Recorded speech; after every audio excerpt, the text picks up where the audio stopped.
What if I told you there's an exchange-traded fund that's been flying under the radar, outperforming some of the most popular names on Wall Street? Everyone knows about the Invesco QQQ, the go-to fund for tech exposure. But what if I said there's another ETF out there, one that hardly anyone is talking about, that might actually deliver better long-term growth with less hype?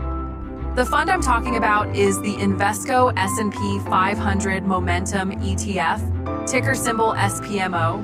While QQQ grabs the spotlight, SPMO has been quietly stacking up returns and could be one of the best-kept secrets in today's ETF market. In this video, we're going to break down what SPMO is, how it works, how it compares to QQQ, and most importantly, whether this little-known fund could actually be a smarter investment. Let's start with the obvious. QQQ. The Invesco QQQ ETF is one of the most well-known funds in the world. It tracks the NASDAQ 100 index, which means it's heavily weighted toward big tech companies like Apple, Microsoft, Amazon, Nvidia, and Google. Over the last decade, QQQ has been a superstar, delivering massive returns as technology reshaped the global economy. But there's a catch. QQQ is concentrated. More than 50% of the fund is made up of just a handful of mega-cap tech stocks. That means when tech soars, QQQ shines, but when tech struggles, QQQ can be hit hard. This is why investors often look for alternatives that can deliver growth without putting all their eggs in the tech basket. This is where SPMO ETF comes in. The Invesco S&P 500 Momentum ETF tracks the S&P 500 Momentum Index. Instead of simply holding the largest tech names, SPMO identifies and invests in the stocks with the strongest momentum across the entire S&P 500. What does momentum mean? Simply put, it's the tendency of winning stocks to keep winning.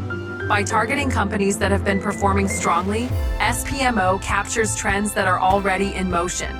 This includes technology, but also sectors like energy, healthcare, consumer staples, and financials when those areas are hot. Unlike QQQ, which is locked into tech-heavy weighting, SPMO shifts its holdings based on where the momentum is. That makes it much more dynamic and potentially better positioned for different market cycles. Now let's compare. Over the past 5 years, QQQ has delivered incredible growth, largely thanks to big tech's dominance.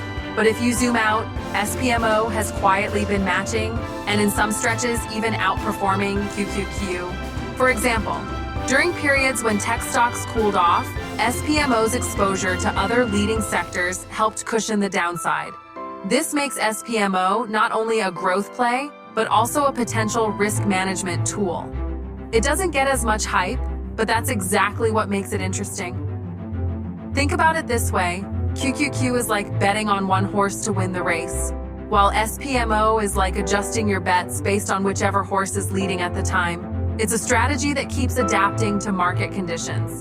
So, what exactly is inside SPMO? Unlike QQQ, which holds a fixed set of tech-heavy names, SPMO rotates its portfolio every 6 months based on momentum scores.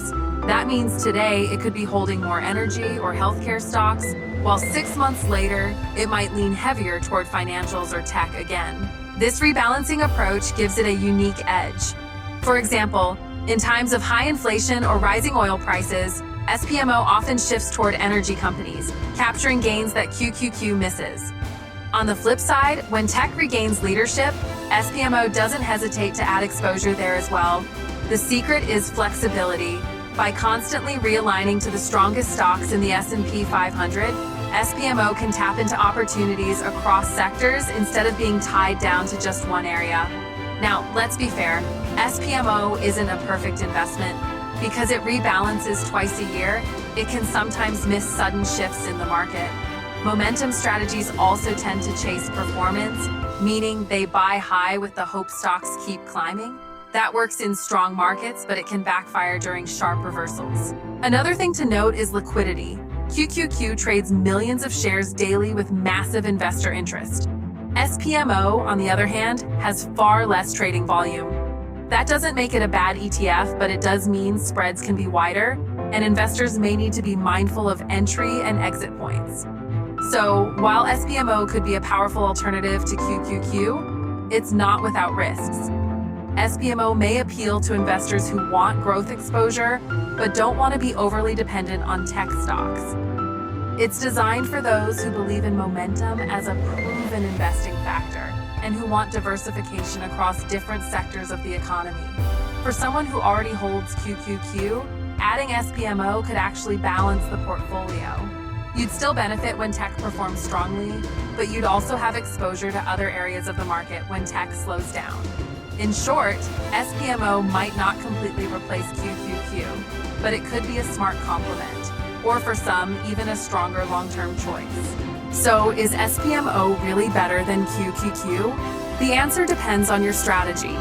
QQQ gives you concentrated tech growth, while SPMO gives you adaptive momentum across sectors.